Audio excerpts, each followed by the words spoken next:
Telur burung unta berukuran paling jumbo di seantero dunia. Menurut anggapan kebanyakan orang sih gitu. Rata-rata panjangnya sekitar 15 cm, lebarnya 13 cm, dan beratnya kurang lebih 2 kalinya bola basket. Jadi penasaran deh, burung unta betina pernah ngeluh capek nggak sih saat ngeluarin telur segede itu? Sama seperti telur ayam, telur burung unta cuma akan berembrio setelah dibuahi oleh pejantan. Tanpanya, telur ini cuma akan berisi cairan putih dan kuning telur besar. Ukuran kuning telurnya hampir sama dengan 24 kuning telur ayam. Jadi, satu butirnya bisa dikonsumsi oleh 10 orang sekaligus. Tapi sebetulnya, telur burung unta sulit dikonsumsi. Mereka yang pernah mencobanya menilai telur ini sangat mirip dengan telur ayam yang berlemak, lembut, dan agak manis. Tapi rasanya lebih kuat. Telur burung unta juga lebih banyak mengandung magnesium dan zat besi daripada telur ayam, tapi vitamin A dan vitamin E-nya lebih sedikit. Satu butirnya mengandung sekitar 2000 kalori, sedangkan telur ayam cuma 75 kalori. Telur ini juga sulit diolah dan dimakan, jadi kemungkinan besar kita nggak akan menggorengnya untuk sarapan. Cangkangnya super tebal, malahan kamu bisa menginjaknya dengan kedua kakimu tanpa pecah. Tapi kalau kamu mau nyoba bikin telur burung unta dadar, siapin bor atau palu dulu ya untuk mecahin cangkangnya. Penggorengannya juga perlu super besar biar bisa muat untuk menaruh telurnya. Ya, itu sih kurang gede. Nah, segitu baru pas. Untuk merebusnya, kamu perlu menunggu sampai 90 menit. Meski begitu, para penggemar kuliner nyentrik tetap beli dan mengolah hidangan mewah ini. Bahkan saat ini, peternakan burung unta komersial sudah dikembangkan di seluruh dunia, termasuk di Amerika Serikat, Selandia Baru, Amerika Selatan, dan masih banyak lagi. Para peternak membiarkan burung ini kemudian mengambil telur dari induknya untuk dijual. Di Amerika Serikat, harga per butirnya sekitar Rp430.000. Meski telur burung unta sulit dikonsumsi, arkeolog telah menemukan bukti bahwa orang-orang zaman dulu punya cara praktis dan estetik untuk memanfaatkan cangkangnya, yaitu sejak lebih dari 100.000 tahun yang lalu. Di sejumlah kebudayaan purba, mereka menggunakannya sebagai ornamen tembikar, ujung anak panah, dan perkakas lain. Orang Afrika juga menggunakannya sebagai wadah air atau cat. Di zaman now, cangkang telur burung unta juga digunakan dalam proyek seni dan dekorasi. Cangkangnya ini bisa disulap menjadi lampu gantung setelah dipotong dan dicat. Material ini juga dipakai sebagai bahan perhiasan dan para desainer memanfaatkannya untuk membuat kalung, liontin, dan gelang kaki. Kamu terinspirasi untuk menggarap proyek seni seperti ini? Cari aja materialnya secara legal. Meski telur burung unta terbilang paling besar di dunia, ukurannya termasuk paling kecil kalau dibandingkan dengan tubuh induknya, yaitu cuma 2% dari total bobot si induk. Burung kiwi yang terkenal dari Selandia Baru itu kurang lebih seukuran ayam kampung, tapi telurnya 6 kali lebih berat dari bobot telur normal yang dihasilkan oleh unggas yang bertubuh sama besar. Gimana si induk ngeluarinnya ya? Ada juga burung gajah yang pernah hidup di Madagaskar. Tapi burung ini telah punah sekitar tahun 1000 sampai 1200-an dan kemungkinan disebabkan oleh intervensi manusia. Arkeolog modern telah menemukan banyak telur burung gajah yang membatu, ukurannya sebesar semangka jumbo dan bahkan lebih besar dari telur burung unta. Berdasarkan ukurannya, kita bisa mengira-ngira kalau satu butirnya kurang lebih sama dengan 120 telur ayam dan mungkin juga cukup untuk dikonsumsi 40 orang.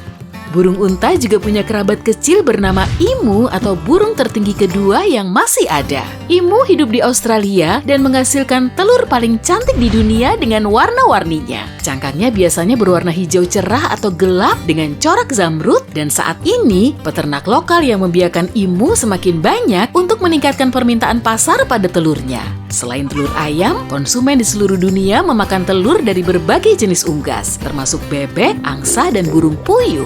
Burung puyuh menghasilkan telur berbintik kecil yang harganya bisa cukup mahal. Di banyak negara, telur ini dianggap sebagai hidangan mewah karena sangat bernutrisi. Satu butirnya mengandung fosfor dan kalium 5 kali lebih banyak daripada telur ayam dan kadar zat besinya 4,5 kali lebih tinggi. Kandungan tembaga dan kobaltnya juga tinggi. Meski telur ini cukup kecil, jumlah konsumsi harian yang disarankan bisa beragam dari 6 sampai 12 butir untuk satu orang dewasa. Di beberapa negara Amerika Selatan seperti Brazil, Kolombia, dan Venezuela, telur burung puyuh nggak termasuk langka dan eksotis. Malahan olahannya sering dijumpai di berbagai topping jajanan seperti burger dan hotdog. Di tempat kita pun, telur puyuh cukup gampang dicari. Orang Filipina mengolah telur puyuh menjadi jajanan populer kwek-kwek. Awalnya, telur ini direbus lalu digoreng dengan mentega berwarna jingga. Selain unggas, sejumlah spesies hewan juga bertelur, salah satunya buaya. Sebagian orang mengonsumsi telur buaya karena lezat dan bernutrisi, meski nggak ada kuning telurnya, di dalamnya terkandung banyak nutrisi yang penting bagi tubuh kita. Menurut penelitian, mengonsumsi telur buaya bisa membersihkan pembuluh darah dari lemak serta meningkatkan fungsi otak. Pastinya telur ini sulit didapat. Di alam liar, buaya termasuk induk yang protektif. Jadi kalau kamu lagi hunting telur ini, sebaiknya beli di peternakan khusus aja deh. Terus gimana dong cara ngedapetin telurnya? Gampang aja, kamu tinggal masuk ke kandangnya, lalu ambil telurnya. Kalau aku sih ogah mengambil risiko segede itu. Mending jauh-jauh deh daripada cedera. Benda kecil lonjong berwarna putih ini kelihatan mirip beras ya, tapi bukan. Itu telur semut atau disebut juga larva semut. Bahan makanan ini sudah sangat dikenal dalam masakan Meksiko sejak ribuan tahun lalu. Sebutannya kaviar Meksiko atau escamol. Kabarnya hidangan ini punya cita rasa mirip mentega dan kacang, tapi bisa bertekstur renyah saat digoreng. Escamol biasanya dijadikan sebagai topping taco atau dimakan sebagai lauk. Telur semut rangrang yang kaya protein sangat populer di sebagian Asia Tenggara. Telur ini bahkan menjadi bahan baku salad di Thailand dan Laos. Rasanya yang masam bisa menggantikan air jeruk di beberapa resep masakan. Tapi kalau menurutmu telur semut sudah terlalu ekstrim, gimana kalau diganti dengan telur bekicot aja? Hidangan mewah ini lebih dikenal dengan sebutan caviar escargot dan sangat populer di Italia, Prancis, dan negara Eropa lain. Bekicot memang serba lambat, termasuk saat bertelur. Untuk memproduksi telurnya diperlukan waktu selama 8 bulan dengan teknik pemeraman kilat atau 2-3 tahun kalau dihasilkan secara alami. Karena itulah harganya bisa selangit. Satu toples kecilnya bisa dibanderol sampai 1,4 juta rupiah. Sebagian orang juga mengonsumsi telur hiu yang nggak dibuahi. Telur ini punya bentuk spiral unik sehingga si induk bisa menyembunyikannya di bebatuan untuk menjauhkan keturunannya dari predator. Penelitian kimia telah membuktikan telur hiu sangat bernutrisi karena kaya akan asam amino serta banyak mengandung vitamin E dan A. Ukurannya lumayan bervariasi, maksimal sebesar telur ayam. Cara memasaknya juga mirip dengan telur ayam. Di beberapa negara, telur penyu setengah matang sudah menjadi hidangan populer. Jadi, telur yang bercangkang lunak ini direbus selama 30 detik, lalu dibumbui dengan bawang bombay atau bawang putih. Setelah telurnya kelihatan mirip bola pingpong, hidangan ini siap disajikan dengan salad. Mengingat banyaknya spesies penyu yang terancam punah, khususnya penyu laut, telur seperti ini cuma boleh didapatkan dari peternakan penyu yang terdaftar. Telur penyu punya banyak manfaat kesehatan. Kandungan mineralnya 2 kali lebih tinggi daripada telur ayam. Dan kalorinya jauh lebih rendah. Rata-rata satu butirnya bisa menyuplai sekitar 45 kalori yang pastinya lebih rendah dari sebutir telur ayam.